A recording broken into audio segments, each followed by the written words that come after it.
Buenas noches, amigas y amigos de Radio Caracas Televisión.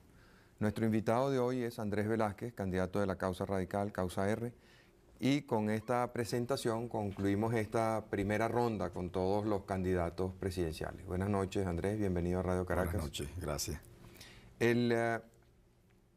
Hemos estado conversando con tus competidores en esta justa electoral sobre los planes que tienen para Venezuela en caso de resultar electos y sobre su apreciación de lo que está ocurriendo en el país. Tal vez pudiéramos empezar por el tema de cómo ves a Venezuela tú en este momento y qué es lo que tú le ofreces a Venezuela.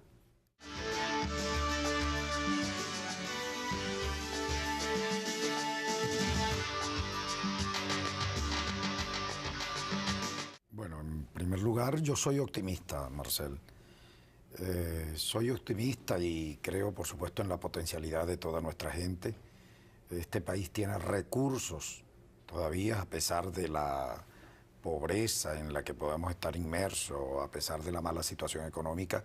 Yo puedo decirle al país que Venezuela cuenta con recursos importantes, cuenta con la gente y cuenta con una voluntad de un pueblo que quiere echar adelante. Lamentablemente, no ese es el ritmo ni lo que determina esas gestiones de gobierno que nosotros hemos tenido hasta ahora.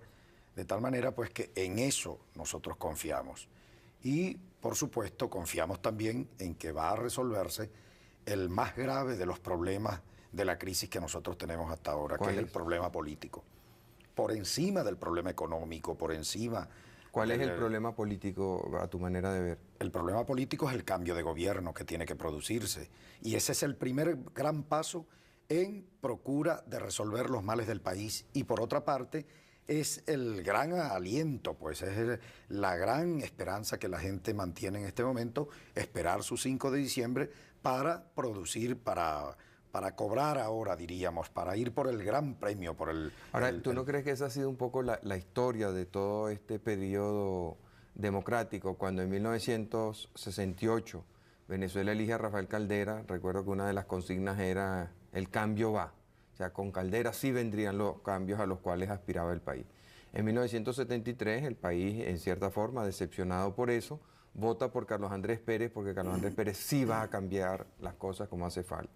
En el 78, una nueva decepción, la gente entonces elige a Luis Herrera Campín. Con Luis Herrera Campín sí va a cambiar todo lo que estaba mal en el país. Luis Herrera arregla esto, recuerdo que era la consigna. Y en el 78 elegimos a Luis Herrera sí, en el 83 elegimos a Lucinchi también con esa ilusión, y en el 88 elegimos a Carlos Andrés Pérez. Entonces tú vas a ser uno más de esa serie. Yo creo que todo lo que acabas de exponer es lo que nos permite a nosotros marcar la diferencia. ¿Qué es lo que le estamos diciendo al país? Que la clase política venezolana, que ha gobernado hasta ahora, que ha venido pisoteando la esperanza de la gente, cada 5 años la gente ha acudido apostando su fe y su esperanza a estos presidentes de esta clase política con el ánimo de salir del atolladero o de la mala situación en la que se pudiera encontrar el país en un momento determinado. ¿Pero qué hizo esa clase política? Burlarse de la gente, pisotearle su esperanza, pisotearle su fe, liquidar su dignidad, liquidar su autoestima. Eso fue lo que nosotros vinimos encontrando. Son 35 años exactamente con una misma conducta de decir y con una característica determinante. Una cosa dicen y otra cosa hacen. Yo recuerdo a Luis Herrera cuando dijo, recibo un país hipotecado. ¿Qué suponía eso para todos los venezolanos? Que iba a parar el endeudamiento, que iba a corregir el gasto público nacional. Y eso no fue así, todo lo contrario.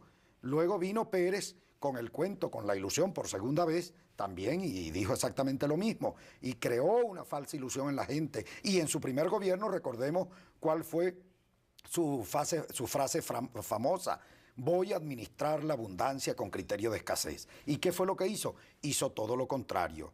Y en el caso también del mismo Luis Herrera o Jaime Lucinchi, cuando a la luz de todos los errores que se habían venido cometiendo, nosotros pensábamos que eso podía resolver de alguna forma también con esa mala experiencia, viniera un gobierno que pusiera los correctivos, bueno, nos encontramos con esa gran desastre y esa gran torta que puso Jaime Lucinchi, y al segundo gobierno de Pérez ni hablar. De tal manera que esa es la característica de nuestra clase política. ¿Qué es lo que queremos corregir de estos 35 años?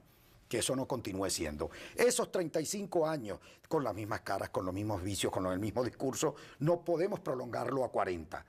Que se queden en 35, a 40 no pueden llegar, hay que lograr paralizarlos en este momento y después que el pueblo ha sido protagonista de todos hechos tan especiales dentro de la política venezolana en los últimos tiempos, pues definitivamente nadie comprendería que ahora que tiene la oportunidad de cobrar, de cambiar, de reclamarles, de castigar a la corrupción y no premiarla, no lo fuera a hacer. Ese es el planteamiento y hay una diferencia exacta entre lo que esa gente ha venido haciendo y lo que nosotros hemos hecho, porque afortunadamente esos 4 candidatos de los cuales se dice que tienen las principales opciones para resultar electos, los 4 curiosamente han gobernado.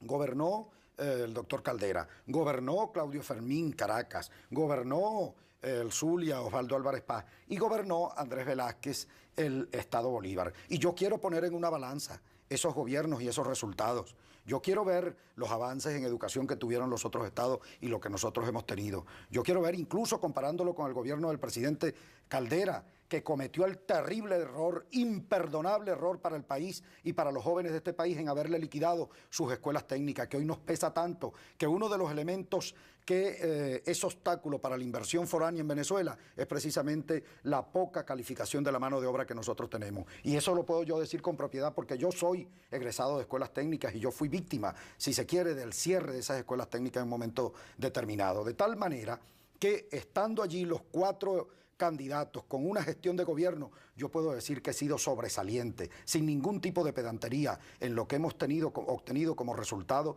de gestión de gobierno. Aquí ninguno está comenzando. Podemos meterlo en una balanza y yo no tengo dudas que en el avance, en la lucha contra la corrupción, en la lucha por una mejor educación, en la lucha por mejorar niveles de calidad de vida de los venezolanos y en la lucha por tener eficientes y efectivos servicios de salud, nosotros hemos dado la gran batalla, por supuesto, con resultados muy aceptables, muy hermosos, tanto así que en el caso de educación, la UNESCO, que hizo un balance de los sistemas de educación que se establecen en Venezuela, terminó o concluyó diciendo que la educación que tenía que establecerse en Venezuela era ese plan de educación básica que echamos adelante en el Estado Bolívar.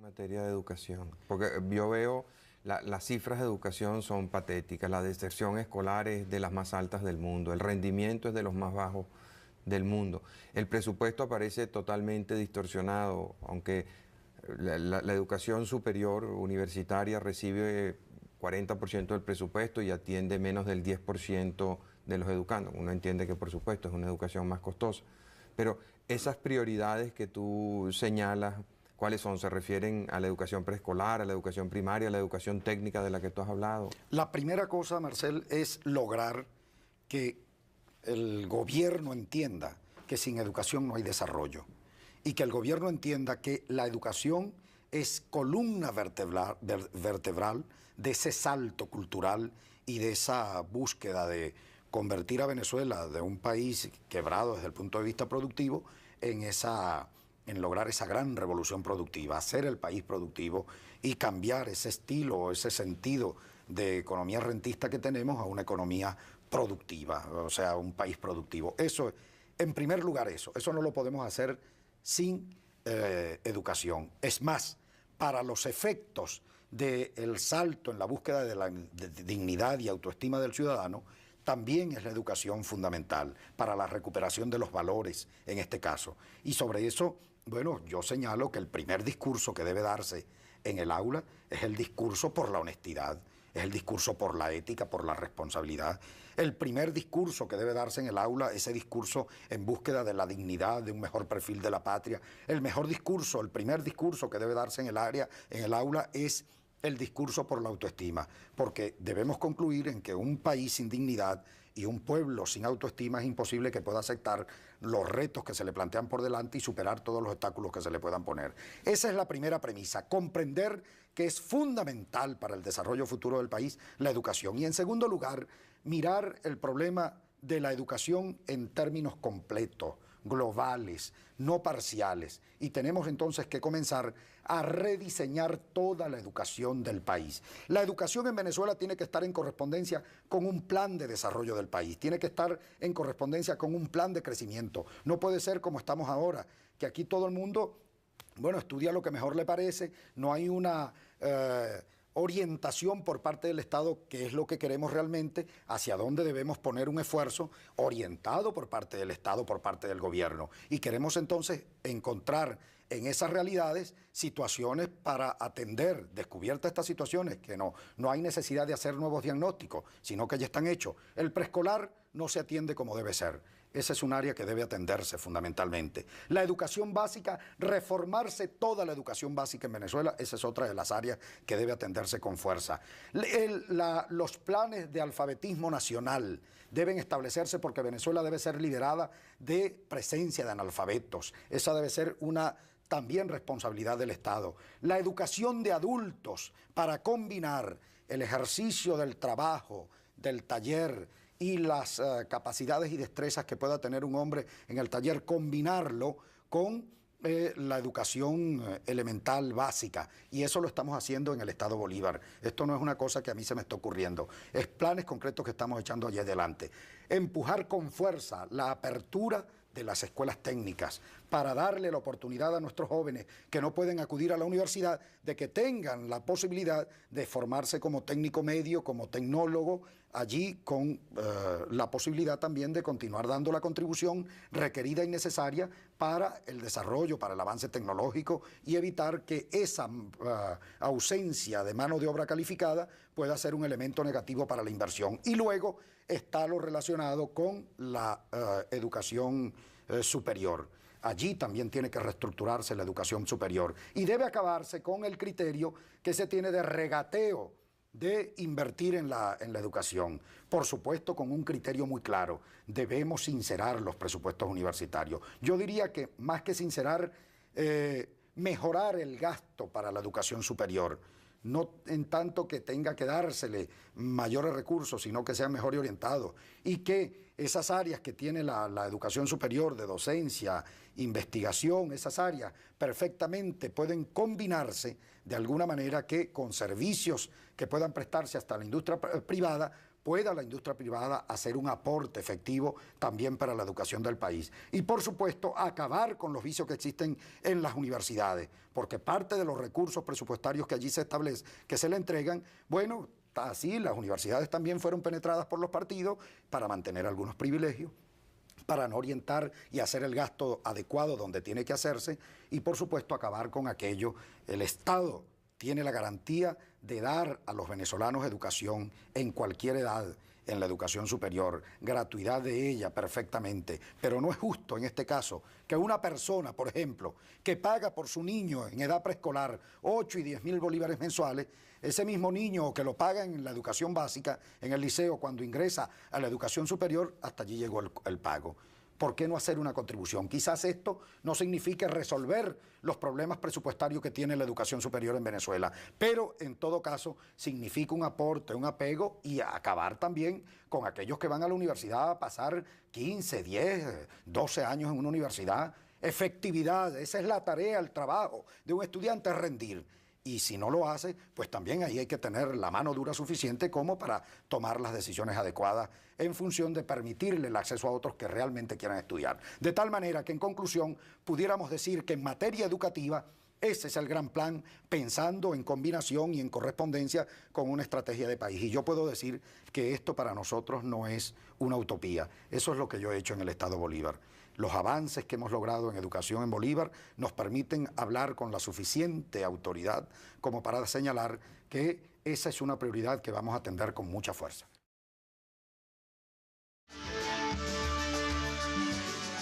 Hablas con mucho énfasis de autoridad, de energía. ¿Tú te ves a ti mismo como un caudillo? No, en absoluto. Pero pienso que una buena dosis de autoridad hace falta en el país. Yo creo que si algo critica a la gente, esto es lo que yo recojo en la gente abajo. La gente dice, chico, aquí no hay gobierno. La gente dice, aquí lo que hace falta es gobierno, autoridad. Y yo creo que a la gente le gusta vivir en democracia Y vivir en democracia no significa que no exista respeto y autoridad. Debe existir, de alguna manera, el imperio de la ley es lo que debe privar. Que las leyes se hagan para respetarlas, que no se le apliquen nada más a los más tontos, a los que menos tienen, y que la burlen los de cuello blanco y los poderosos desde el punto de vista económico de este país, o los que tienen los privilegios de tomar las decisiones políticas, estableciéndose ellos todos los privilegios del mundo. La ley debe ser hecha para que se aplique, y eso es lo que requiere nuestro pueblo. De tal manera que no está en contradicción el hecho de establecer un gobierno que se respete, un gobierno que haga respetar la ley, con la democracia. Democracia en el sentido de entender que debemos procurar la mayor información para nuestros ciudadanos, abrir espacios para la participación, eso es fundamental para nosotros, pero por supuesto que exista respeto, que haya ley, y eso no significa que Andrés Velázquez tenga que convertirse en un caudillo, pero que cuando haya que tomar decisiones de votar a un reposero, pues no le tiemble el pulso a ninguna autoridad del gobierno para tomar la decisión, como no me tembló a mí cuando tuve que tomar la decisión como gobernador del Estado Bolívar de votar a 14 reposeros maestros, que hay muchos en este país aupados por los sindicaleros de turno, que de alguna manera se convierten en una especie de alcahuetes, haciendo perder la ética, el profesionalismo y la responsabilidad en el trabajo de cada quien. Eso es lo que nosotros queremos establecer, que el médico cumpla con su horario en el hospital público y que no esté cabalgando horarios para ir a atender a una clínica privada, que la enfermera cumpla con su responsabilidad de atender adecuadamente al paciente, que no se lleven las medicinas y que el paciente tampoco esté pensando llevarse la lencería en la cama donde está hospitalizado, porque ese ha sido el legado fatalmente que nos ha dejado Acción Democrática y COPEI, el legado cultural que, bueno, han envilecido el alma de nuestro pueblo. Hace falta autoridad para recuperar esa dignidad y esa autoestima, y yo creo que no hará falta un sable, una bayoneta, una peinilla, ni un garrote. No, yo creo que un gobierno que haga respetar el imperio de la ley es el gobierno que efectivamente está deseando el venezolano. Ahora, tú has venido teniendo una serie de enfrentamientos con el ministro de la Defensa. ¿Eso es un anticipo de lo que va a ocurrir en tu gobierno? No, yo te pongo en contraposición la relación que he tenido con las Fuerzas Armadas Nacionales en el Estado Bolívar. Yo he sido gobernador, yo he dado conferencias desde el mismo inicio de mi gobierno a los diferentes cursos de estudio de la seguridad y defensa nacional, los cursos del IAEDEN, que todos han pasado por Guayana, escogen a Guayana, un estado especialmente analizado por nuestras Fuerzas Armadas Nacionales por las condiciones especiales, asiento de la industria pesada, un estado limítrofe, asiento de la riqueza aurífera. En definitiva, interesante desde el punto de vista estratégico y geopolítico de estudiar. Y siempre han ido, y por demás también interesante, dado que allí estaba un gobierno que no se correspondía con los partidos Acción Democrática y COPEI tradicionales en el ejercicio de gobierno. Entonces, todos fueron, establecimos, y podrás preguntar a cualquiera de esos cursos, los cuales tuvimos la oportunidad, yo digo que el privilegio de conversar con ellos, cuáles eran nuestras posiciones en ese sentido, las relaciones con nuestras Fuerzas Armadas en el Estado Bolívar de dignidad, de respeto. Ahí no es que yo ando llamando para que me hagan un favor, ni ninguno de los militares me ha llamado para pedirme favores. No, eso no es una cosa, ayúdame con esto, ni nada por el estilo, una relación de respeto, de dignidad. Yo nunca he tenido la osadía de pedirle a un militar, por muy amigo que sea, que se meta a la causa R, tener militancia política, ni jamás le he pedido, dame tu nombre para ver a quién te recomiendo por allá en los círculos políticos para que te den el ascenso, tampoco. Eso me parece a mí un irrespeto y una perversión de una institución que debe mantenerse apartidista, que debe mantener esa línea de como única preocupación el país, la democracia, nuestros activos, nuestra riqueza, nuestra territorialidad, todo eso. Esa ha sido nuestra relación con las Fuerzas Armadas Nacionales. Yo he criticado profundamente que los partidos hayan penetrado las Fuerzas Armadas Nacionales para manipular ascenso. He criticado profundamente incluso el hecho de que nuestras Fuerzas Armadas no hayan sido tomadas en consideración para corresponderle en comparación con el sacrificio que hacen nuestros hombres en armas, con las necesidades que como venezolanos, como humanos tienen ellos y su familia. He criticado con fuerza que no se le haya atendido con la suficiente preocupación para dotar en aquello que haga falta de verdad las necesidades de equipamiento moderno de nuestras Fuerzas Armadas, que no nos den pena cuando se trate de revisar, por ejemplo, la frontera en el caso del Estado Bolívar. No tenemos aviones, helicópteros para estar en una permanente vigilancia. Esa ha sido nuestra relación con las Fuerzas Armadas Nacionales. Y estos escarceos que hemos tenido de manera pública con el ministro, en modo alguno puede interpretarse que eso sea una confrontación con la institución armada, porque el ministro no va a abrogarse la representación de toda la institución militar. Un ministro que está permanentemente opinando de todas las cosas, que entró en un terreno de la beligerancia política, analizando la situación del país, peleando con todos quienes dicen plantean algún tipo de situación, alcaldes, candidatos presidenciales, jefes de partido y cosas por el estilo, lo cual lo ha venido convirtiendo en una especie de secretario general de partido político. Entonces, bueno, eso no puede entenderse con que esa es la expresión de todas las Fuerzas Armadas Nacionales. De tal manera que no hay ninguna confrontación, hay una relación de respeto. Yo he planteado públicamente un remitido, un comunicado, pidiéndole al ministro, haciéndole un llamado de atención en el sentido de que bajemos la diatriba, en este caso, la discusión pública, que busquemos y procuremos dar la mayor calma y establecer el mejor piso político para que lleguemos al proceso electoral del próximo 5 de diciembre. Esa es una enorme contribución. De tal manera que yo no pretendo continuar con esta polémica con el ministro. Pero después de esa carta tuya, el alcalde de Caracas, Aristóbulo Isturi, también ha tenido un enfrentamiento con el ministro. Pero porque es que el ministro mete la lengua en todos los asuntos y vive opinando. Y si se mete, por supuesto que va a recibir. Entonces, ese es el asunto. Yo le pediría al ministro que más bien mantenga una posición institucional y de verdad es un ruego que yo le hago en todo caso al ministro, en procura de que estas cosas, por la susceptibilidad y por la situación especial que tiene el país, y tomándole la palabra al ministro, en procura de preservar nuestro sistema democrático, en defensa de nuestra democracia, bueno, que le quitemos carga a esto. Yo no pretendo continuar con esta polémica, lo digo públicamente, sin ningún problema, pues lo digo públicamente, no pretendo continuar con la polémica, ni pretendo prestarme. Si el ministro lo que quiere es hacerse líder político, cosa cuando salga de allí, fundar un partido, militar en el partido que quiera, bueno, yo no voy a ser quien le va a servir en todo caso de trampolín para una discusión pública que él vaya haciendo liderazgo partidista. No pretendo continuar en esto, pues.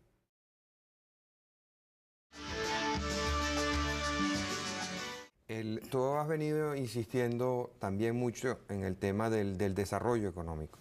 Y hay dos temas que tienen mucho que ver con el Estado Bolívar, que tienen que ver con el desarrollo económico. Uno es la cantidad de recursos naturales que existen en el Estado Bolívar. En días pasados, Claudio Fermín planteaba aquí en el programa la necesidad de desarrollar esos recursos, de no tenerle miedo al petróleo y al oro y a los diamantes, todas esas maravillas que la naturaleza ha puesto en Venezuela, y de tener una política agresiva de desarrollo de esos recursos. Quisiera tus comentarios en relación con eso. El otro tema es el de las empresas de Guayana. El país ha invertido una fortuna en las empresas de Guayana y hasta ahora el rendimiento que ha recibido de ellas es muy pobre. Las empresas de Guayana han contribuido de una manera sustancial al déficit a través de la forma como fueron administradas esas empresas. Se crearon clubes de contratistas que han sido financistas muy importantes de la corrupción y de los partidos políticos. Y en torno a esas empresas, y tú en parte fuiste víctima de eso, incluso la corrupción invadió el área laboral, y entre los sindicatos más corruptos que ha tenido el país, creo que estarás de acuerdo conmigo en señalar que han figurado en lugar muy prominente los patrocinados por los grandes partidos en esa región. Señor. Entonces quisiera tus comentarios sobre estos dos temas. El enfoque que tú le vas a dar al desarrollo de nuestros recursos naturales y la actitud que vas a tener con las empresas de Guayana. Bueno, fíjate, Marcel, y yo quiero traer a colación este documento, que te lo enviamos, yo creo que lo... Sí, yo lo recibí, cómo no. Este documento, Proyecto Político para una Nueva Venezuela. Por cierto, que yo he sido el único de los candidatos que ha presentado de manera muy concreta un plan de país. ni siquiera es el consabido programa de gobierno que va como una lista de supermercado dando soluciones y respuestas a cuánta cosa hay.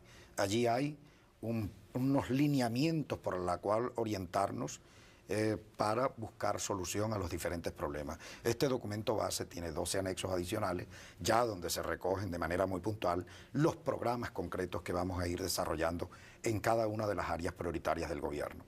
Y hemos en este documento tratado esos dos aspectos que tú señalas. Yo quiero comenzar con el último, el caso de las empresas de Guayana concretamente. La primera cosa que haría un gobierno de Andrés Velázquez, y está planteado allí, Andrés Velázquez presidente, es intervenir y reestructurar de manera completa, profunda, radical, todas esas empresas de Guayana.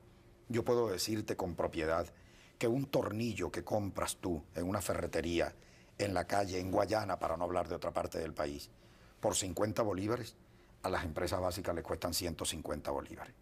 Porque allí hay una carga, o por lo menos el doble, de comisión. Esas son las gerencias de nuestras empresas básicas. Por eso nos hemos opuesto a cada una de las situaciones que han planteado reconversión, privatización, donde el primer elemento afectado es el trabajador. Cuando debiera, si se quiere buscar una solución en relación a los costos, a la mano de obra, a los costos de producción, ¿por qué también no mirar hacia la gerencia? Que es una gerencia corrupta, la de esas empresas, que no es la primera vez que lo converso, sino que tengo años, porque conozco el monstruo desde sus entrañas, denunciando este tipo de situaciones, que he acudido a los tribunales de salvaguarda del patrimonio público haciendo denuncias con relación a esto y, por supuesto, no hemos obtenido respuesta nunca. Y en este caso concreto podemos señalar que en la actualidad hay necesidad de tomar una decisión rápida y precisa en función de esas empresas básicas de Guayana. Cuando se estableció el gobierno del presidente Velázquez, yo hablé con el presidente Velázquez en una reunión privada para pedirle que la gobernación estuviera presente en el directorio de la Corporación Venezolana de Guayana, que no era entendido por nadie que el gobierno del Estado Bolívar, haciendo esfuerzos mancomunados con la propia Corporación Venezolana de Guayana, poniéndonos de acuerdo para echar adelante planes conjuntos, no tuviera la posibilidad de estar presente, aunque fuese de oyente, para saber de las decisiones y de los planes que en el directorio se tomaban. El presidente de la República admitió que estuviéramos, no con la figura de la gobernación estará representada porque había que cambiar entonces todo lo que era la reglamentación de la Corporación Venezolana de Guayana y la ley de la corporación, sino que nos permitió que el representante de la gobernación, el secretario general de gobierno, hoy gobernador del Estado Bolívar, estuviera allí presente, el doctor Eliezer Calzadilla. Y en las conversaciones que yo he tenido con el doctor Eliezer Calzadilla, te puedo adelantar, espero no cometer ningún tipo de infidencia en este caso, porque creo lo va a hacer muy pronto, el doctor Calzadilla, el gobernador del Estado Bolívar, piensa abandonar ese directorio porque ha venido señalando públicamente que hay que decirle la verdad al país sobre la realidad que nos estamos encontrando en la actualidad allí, y hay todavía un silencio que se quiere mantener. Mantener un silencio en torno a lo que está ocurriendo en las empresas básicas de Guayana es continuar haciéndole daño al país y es asumir una actitud irresponsable, cobarde y criminal. Hay que decirle la verdad al país. Hay que decirle la verdad al país de que progresiva y sistemáticamente se dejó quebrar Alcasa.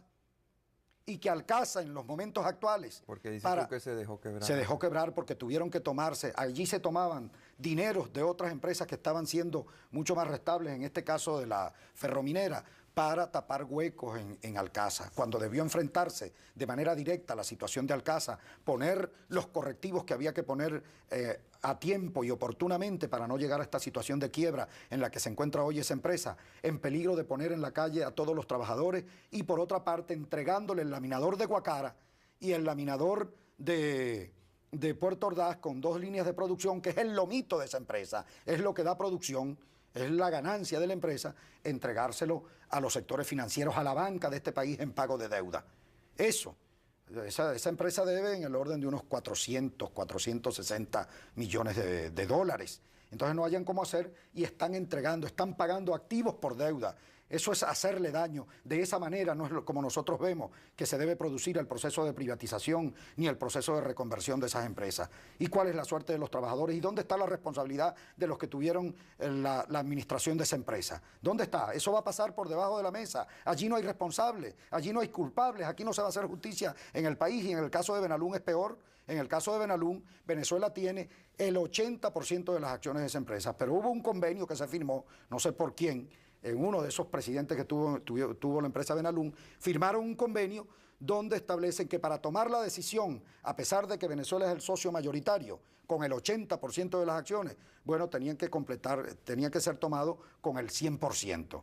De manera que el otro socio, que son las empresas japonesas, que están allí como socios en Benalún, se han venido beneficiando apenas con el 20%, son los que escogen cuándo van a requerir sus cuotas, su tonelaje de materia prima, de aluminio primario, en qué tiempo, a qué precio, todo eso lo determinan ellos, porque Venezuela, a pesar de tener el 80% de las acciones de esa empresa, no puede decidir absolutamente nada. ¿Es esa la buena manera de hacer negocio pensando en el país? Es una situación también irregular y yo pienso que todo eso tiene que aclararse ahora, en este momento. Y yo le pido al presidente Ramón J. Velázquez y le pido al nuevo presidente de la Corporación Venezolana de Guayana, al doctor Lairice, que no tema, que le eche pichón adelante y que lo que el país está esperando es que se le diga la verdad sobre toda esa situación que se viene dando en Guayana. Y por supuesto, en relación a esas empresas, yo quiero decir, vamos a echar adelante el proceso de reconversión. Vamos a echar adelante el proceso de asociación donde nos tengamos que asociar. Y por supuesto, aquellos empresarios privados o internacionales, nacionales o internacionales, que quieran participar en el proceso de reconversión o de capital mixto en esas empresas, tienen que entender que ellos no pueden esperar que en el caso de Sidor, por ejemplo, le vamos a dar laminados planos, que es el lomito. Mientras tanto, el Estado va a continuar manteniendo barras y alambrón o planchones, por ejemplo. Vamos a ir en parte y parte. Tenga riesgo aquí y tenga una poca ganancia aquí. Esa es la manera de hacer negocios, pensando en el interés nacional y pensando en el interés de esos trabajadores. ¿Cuál va a ser la suerte de esos trabajadores? Hay necesidad de echar con esos criterios adelante eso, y no nos vamos a frenar. Vamos a abrirnos con mucho espacio para que venga el capital internacional, para que venga el capital privado. Vamos a hacer empresas mixtas, vamos a privatizar, vamos a reconvertir, pero en primer lugar, la primera premisa es lograr que se mantenga y se vigile el interés nacional en este caso. Y en el caso de la explotación de nuestros recursos, Venezuela es rica. Venezuela no puede hacer la autopista de Oriente, por ejemplo. Hace falta plata para contratarla, pero fíjate tú las cosas. Venezuela tiene asfalto, Venezuela tiene la mano de obra, Venezuela tiene empresas y tiene mano de obra, tiene trabajadores. Aquí no podemos ni siquiera pensar en otro tipo de mecanismo que no sea el de contratar empresas favorecidas por partidos de gobiernos y cosas para cobrar comisiones. No podemos pensar en otro tipo de situaciones. Con esto lo que quiero señalar es que Venezuela es dueña de una riqueza que debemos pensar en cómo explotarla verdaderamente. Para seguir con Guayana y esa riqueza aurífera que tenemos, podemos explotar oro. Eso tenemos simplemente que armonizarlo con el ambiente, armonizarlo con que aquello no se nos vaya a convertir entonces en un desastre y vaya a ser peor el daño en la búsqueda de la riqueza, el daño desde el punto de vista de naturaleza y de vida que le hagamos a la población, desarraigando a nuestros indígenas en la zona de Guayana, que es una de las cosas que han tenido que confrontar con esta explotación minera que se ha venido dando, y que orientados en un plan racional que se corresponda con una explotación racional y con la necesidad de ingresos para el Estado, vayamos avanzando en procura de obtener esos recursos. Y por supuesto que eso nos va a permitir aliviar a los venezolanos de cualquier tipo de carga impositiva, porque yo digo que Venezuela tiene recursos todavía como para evitar que estemos pensando en IVA, que son en todo caso ¿cómo se dice? Impuestos complementarios que perfectamente, si nosotros cobramos bien en nuestras aduanas, evitamos la evasión fiscal, le cobramos a los que le deben al fisco los 150.000 millones de bolívares declarados y no pagados, y cobramos por la vía de buenos negocios, haciendo una racional explotación de nuestros recursos, yo creo que definitivamente allí tenemos recursos suficientes como para resolver uno de los problemas que involucra el déficit, que es el ingreso. Y por otro lado, desde el punto de vista político, con nosotros en el poder, pues ya tomaremos las otras previsiones que involucran el gasto, cómo hacerlo, porque ese es el componente del déficit, ingreso y gasto en forma definitiva. Cuando tú hablas de nosotros en el poder, ¿a quiénes te refieres? Al pueblo de Venezuela. Yo no voy a gobernar para la causa R, yo no voy a gobernar para mi entorno, yo voy a gobernar para el país, es para toda Venezuela, para los grandes y pequeños empresarios, para los trabajadores de este país, y vamos a convocar gente importante que nos acompañe en este momento, gente que nos ha acompañado incluso en elaborar parte de estas ideas que están aquí contempladas. Por ejemplo, Jacopini Zárraga, un experto petrolero, siempre hoy jubilado, nos acompaña a nosotros en este esfuerzo y ha participado a elaborar este conjunto de ideas. Andrés Sosa Pietri participó también en este esfuerzo con nosotros para elaborar este conjunto de ideas. El profesor José Rafael Marrero, que si hubiese sido Adeco o Copellano, si hubiera sido ministro hace mucho tiempo de educación en este país, pero como no era de ninguno de esos dos partidos, nunca se le tomó en consideración. Yo ni siquiera conocía al profesor José Rafael Marrero cuando lo invité a que gobernara conmigo en Guayana, y resultó ser el mejor de los ministros de educación que hemos tenido en Venezuela, porque allí están los resultados que se lograron en Guayana. Gente de la cultura, de la investigación, de la ciencia y la tecnología que nos ha acompañado en esto. Ese conjunto de ilustres venezolanos, más allá de su militancia partidista. A mí no me importa que sean adecos, copellanos, o hayan estado en gobierno, siempre que lo hayan hecho bien y que tengan la condición de honestidad, de amor por la patria, de querer a su país y de entregarse y hacer los sacrificios que requiere Venezuela hoy día, de acuerdo a esta situación tan crítica que estamos atravesando. Será la única condición que exigiríamos para que el pueblo y esas personalidades nos acompañaran en el ejercicio de gobierno. Cuando dices que exigiríamos, ¿quién es ese nos del exigiríamos? ¿Tú, hablando en plural, o tú y un grupo que te acompaña? Por supuesto, quienes, en primer lugar, desde el punto de vista de cabeza de gobierno, yo.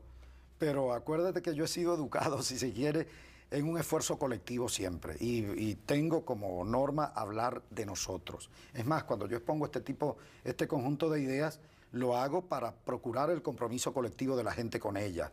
Y para exigir además una participación colectiva. A eso me refiero. Yo he sido educado en mi ejercicio de lucha social, de lucha política, en equipo.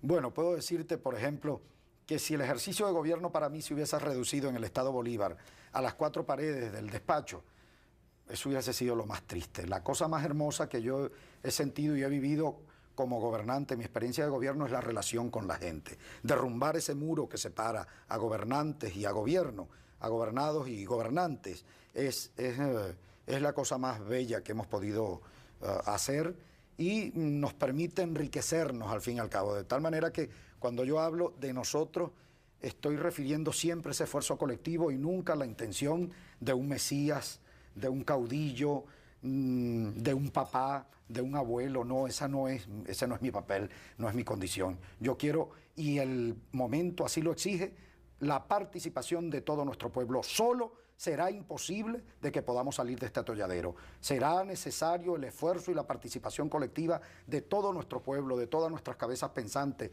de todos los que quieren este país, sin mezquindad política alguna, para que nos acompañen. Por supuesto, esto hace una abstracción o reserva de los corruptos que se abstengan, que se olvide Pérez, que andaba hablando por allí recientemente de que era bueno el acuerdo nacional y se incluía a él, que se olvide que yo lo voy a llamar a él para un acuerdo nacional, si él más bien es un elemento de desacuerdo en todo caso.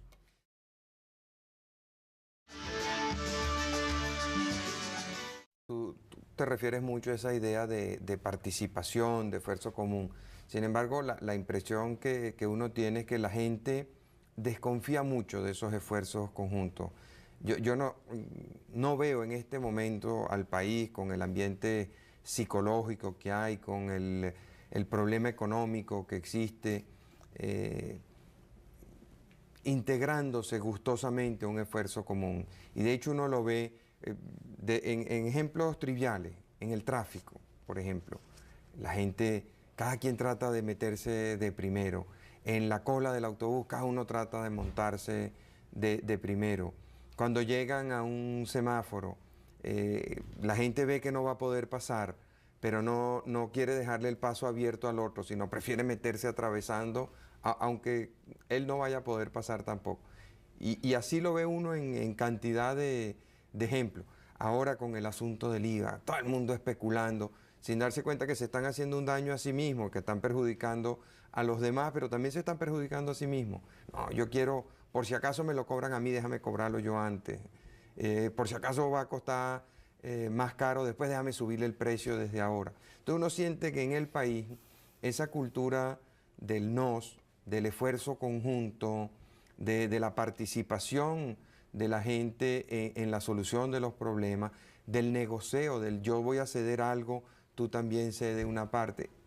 Yo no lo veo como muy presente.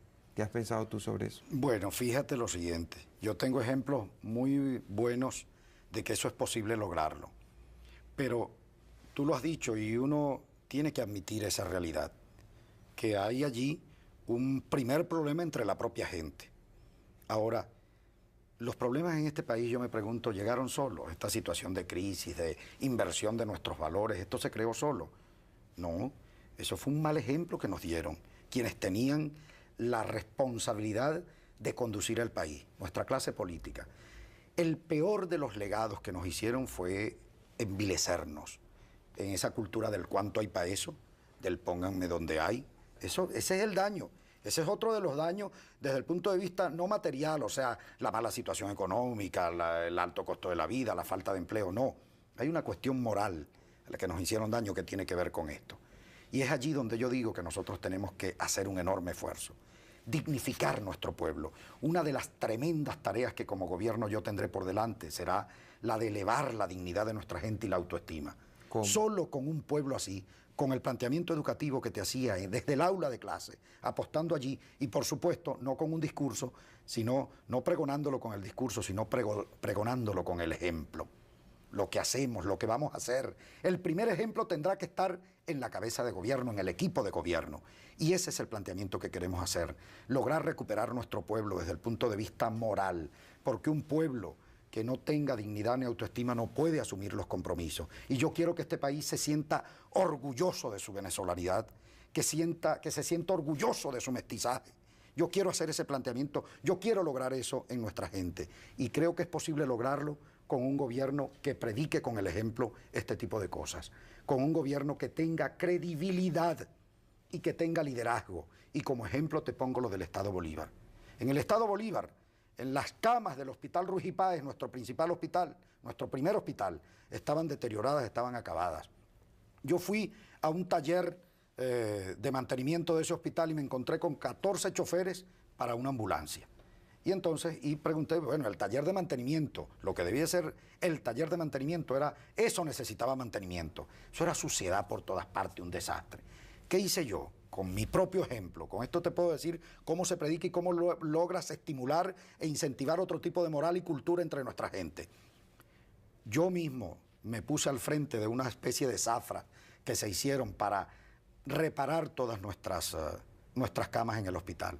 Estuve apenas yo personalmente 2 o 3 horas al frente de esa jornada, un sábado y un domingo, con esos obreros que no se movían si no les pagaban la comida, las horas sobre tiempo, y fueron a trabajar gratis. Solamente estuve yo ese día, un solo día, 2 o 3 horas, para que durante un mes se estableciera de manera gratuita una colaboración con ese hospital y la incorporación de los propios vecinos en la recuperación de todo su equipo, esos equipos que pudieran ser susceptibles de ser reparados por la propia comunidad y por esos propios trabajadores, que antes eran incapaces de mover un dedo. Bueno, y así con la prédica. En las escuelas, una urbanización de trabajadores en la zona de Caura, en Puerto Ordaz, me planteó la necesidad de una escuela. Yo le dije, bueno, yo puedo hacer la escuela, pero ya no podemos, no hay presupuesto para pagar el maestro, le podemos hacer la escuela, la podemos dotar, pero yo quiero que ustedes administren la escuela, hagan una fundación, le damos a ustedes recursos para esa fundación. En los contratos colectivos con las empresas, en vez de estar pidiendo becas para los hijos, pídanle plata para aporte de esa fundación en la escuela. Y ustedes contratan su maestro, contratan su vedette y tienen el cuidado de la escuela. Esa es una experiencia extraordinaria que se ha venido dando, que va a ser ejemplo en el futuro, incluso cómo resolver estos problemas de de aportes de recursos económicos para continuar manteniendo la educación y de participación del pueblo. Es decir, que allí está un ejemplo. Y yo creo que en definitiva, si tenemos entonces una Venezuela solidaria, un ciudadano con cultura de ciudadano, crecido como ciudadano, con ejemplos desde el punto de vista de gobierno, yo creo que eso es posible lograrlo. Solidario, un ciudadano solidario, un ciudadano que sus principios sean el trabajo, la solidaridad, la cultura. Eso yo creo que lo podemos lograr. Y bueno, un ejemplo es lo del metro. El ciudadano puede comportarse de cualquier forma fuera del metro, pero cuando llega al metro tiene otro tipo de comportamiento. Y eso dice mucho. Yo pienso que esa es una buena forma de lograr estimular esa formación ciudadana, esa cultura ciudadana, porque cuando yo hablo de salto cultural no me estoy refiriendo al enriquecimiento de las bellas artes y al acceso que tenga el pueblo venezolano a eso, sino también la cultura cotidiana, la cultura para la formación del hombre. Y yo creo que eso lo podemos lograr, que acabemos con esa viveza criolla que precisamente fue el mal legado que nos dejaron estos gobiernos que hemos tenido. Tú acabas de poner el metro como ejemplo de conducta ciudadana ejemplar, y es verdad. El metro le da un buen servicio al ciudadano y el ciudadano responde con una actitud cívica, cuidando el metro, y se comporta de una manera muy distinta que como se comporta en un ministerio, por ejemplo, o en un hospital público. Ahora, hay otras dos instituciones, mientras tú comentabas esa, que yo pensaba que también funcionan así. Tú vas a un sellado de 5 y 6 y el comportamiento de la gente es ejemplar. La gente hace su cola, se comporta muy cívicamente mientras está en ella, conversa con los demás, cordializa con los demás. ¿Por qué? El otro ejemplo es el día de las elecciones.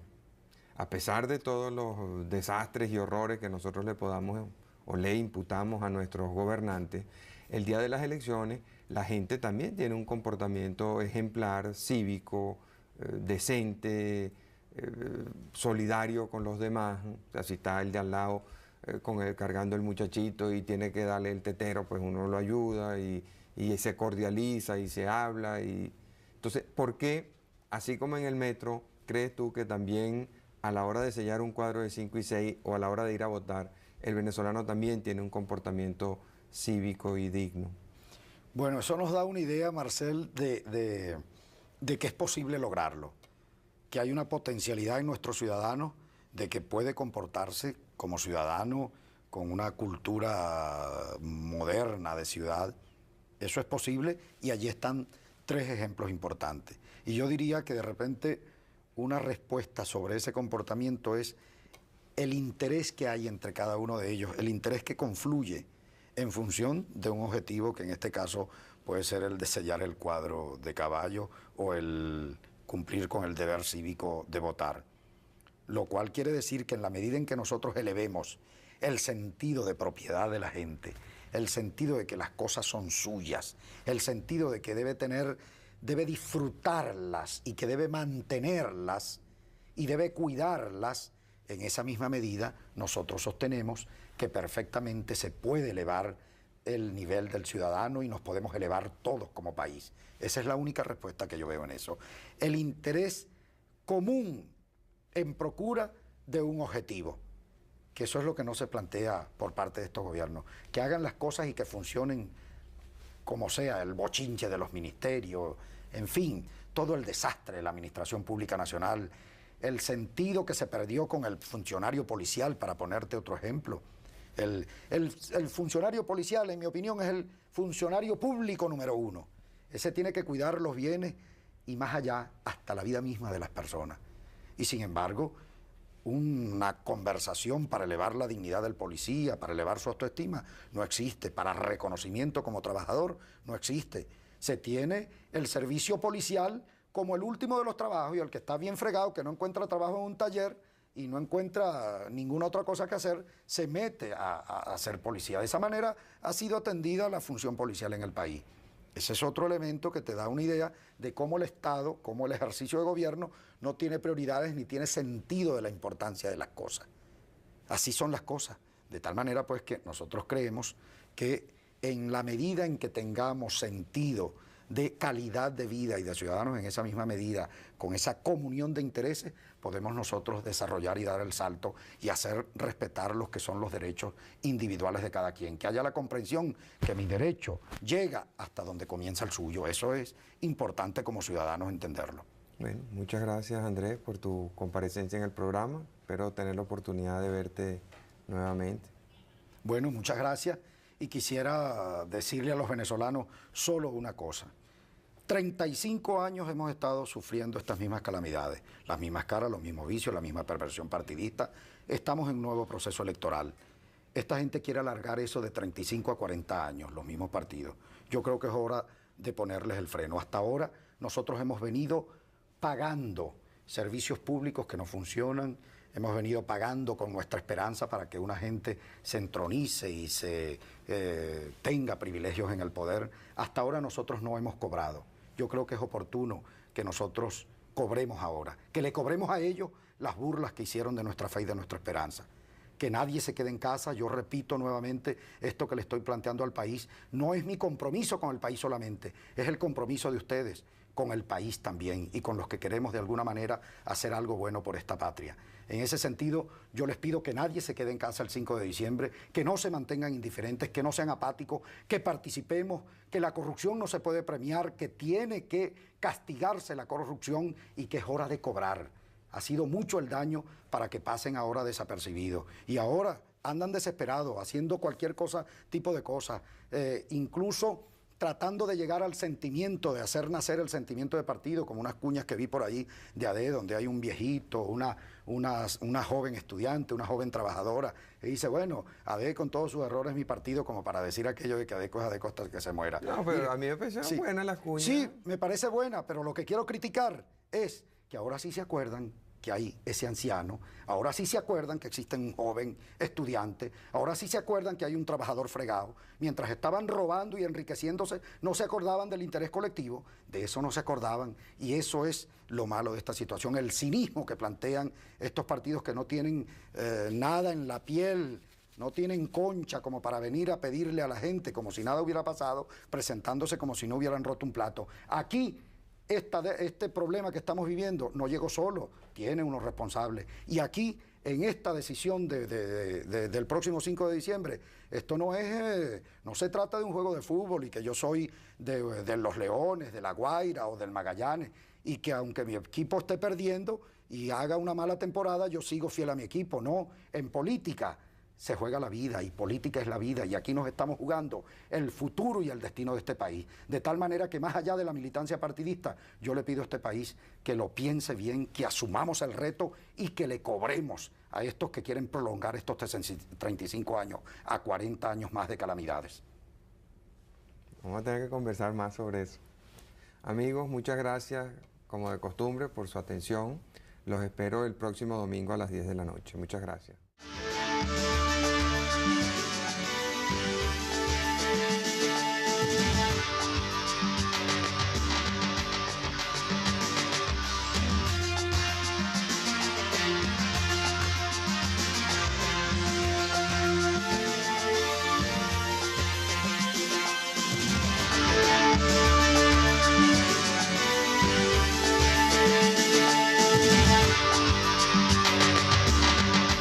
Permite a nosotros marcar la diferencia. ¿Qué es lo que le estamos diciendo al país? Que la clase política venezolana que ha gobernado hasta ahora, que ha venido pisoteando la esperanza de la gente, cada 5 años la gente ha acudido apostando su fe y su esperanza a estos presidentes de esta clase política con el ánimo de salir del atolladero o de la mala situación en la que se pudiera encontrar el país en un momento determinado. Pero ¿qué hizo esa clase política? Burlarse de la gente, pisotearle su esperanza, pisotearle su fe, liquidar su dignidad, liquidar su autoestima. Eso fue lo que nosotros vinimos encontrando. Son 35 años exactamente con una misma conducta de decir y con una característica determinante. Una cosa dicen y otra cosa hacen. Yo recuerdo a Luis Herrera cuando dijo, recibo un país hipotecado. ¿Qué suponía eso para todos los venezolanos? Que iba a parar el endeudamiento, que iba a corregir el gasto público nacional. Y eso no fue así, todo lo contrario.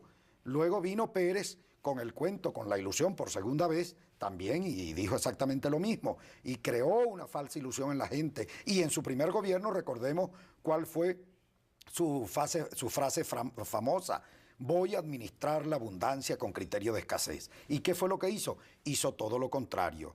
Y en el caso también del mismo Luis Herrera o Jaime Lucinchi, cuando a la luz de todos los errores que se habían venido cometiendo, nosotros pensábamos que eso podía resolver de alguna forma también con esa mala experiencia, viniera un gobierno que pusiera los correctivos. Bueno, no, el obstáculo para la inversión foránea en Venezuela es precisamente la poca calificación de la mano de obra que nosotros tenemos. Y eso lo puedo yo decir con propiedad porque yo soy egresado de escuelas técnicas y yo fui víctima, si se quiere, del cierre de esas escuelas técnicas en un momento determinado. De tal manera que estando allí los 4 candidatos con una gestión de gobierno, yo puedo decir que he sido sobresaliente, sin ningún tipo de pedantería en lo que hemos obtenido como resultado de gestión de gobierno. Aquí ninguno está comenzando. Podemos meterlo en una balanza y yo no tengo dudas que en el avance, en la lucha contra la corrupción, en la lucha por una mejor educación, en la lucha por mejorar niveles de calidad de vida de los venezolanos y en la lucha por tener eficientes y efectivos servicios de salud, nosotros hemos dado la gran batalla, por supuesto, con resultados muy aceptables, muy hermosos, tanto así que en el caso de educación, la UNESCO, que hizo un balance de los sistemas de educación que se establecen en Venezuela, terminó o concluyó diciendo que la educación que tenía que establecerse en Venezuela era ese plan de educación básica que echamos adelante en el Estado Bolívar.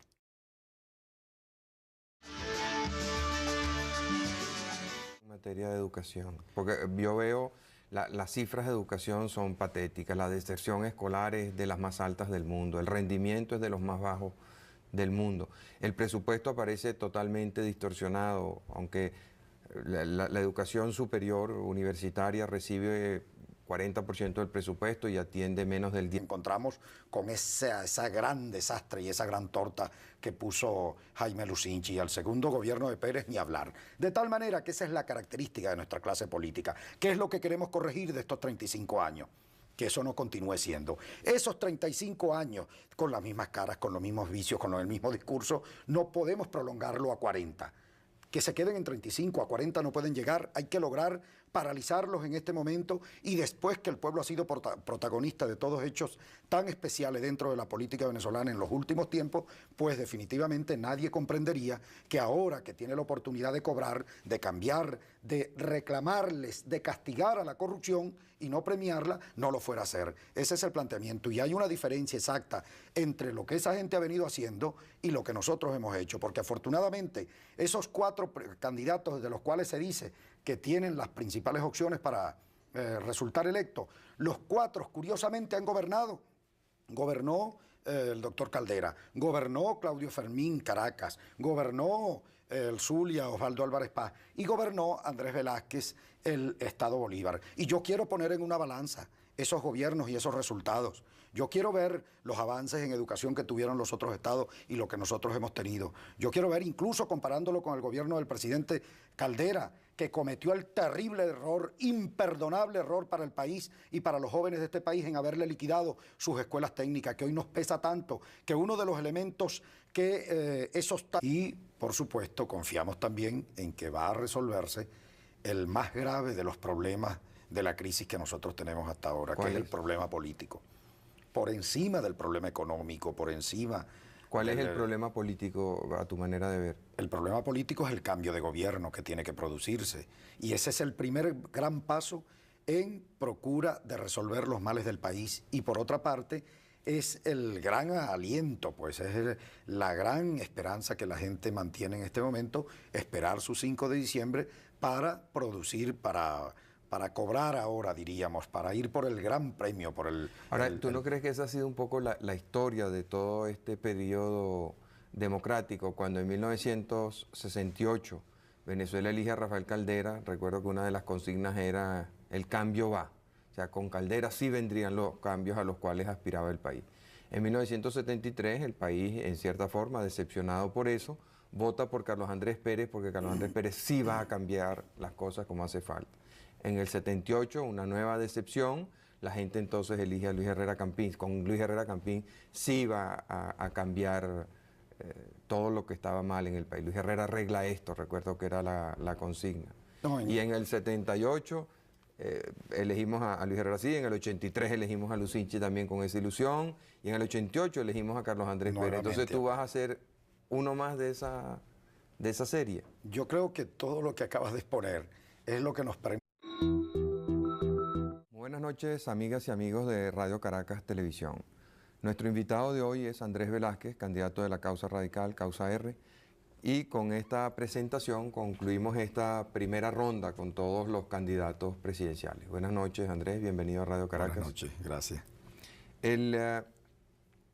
Hemos estado conversando con tus competidores en esta justa electoral sobre los planes que tienen para Venezuela en caso de resultar electos y sobre su apreciación de lo que está ocurriendo en el país. Tal vez pudiéramos empezar por el tema de cómo ves a Venezuela tú en este momento y qué es lo que tú le ofreces a Venezuela.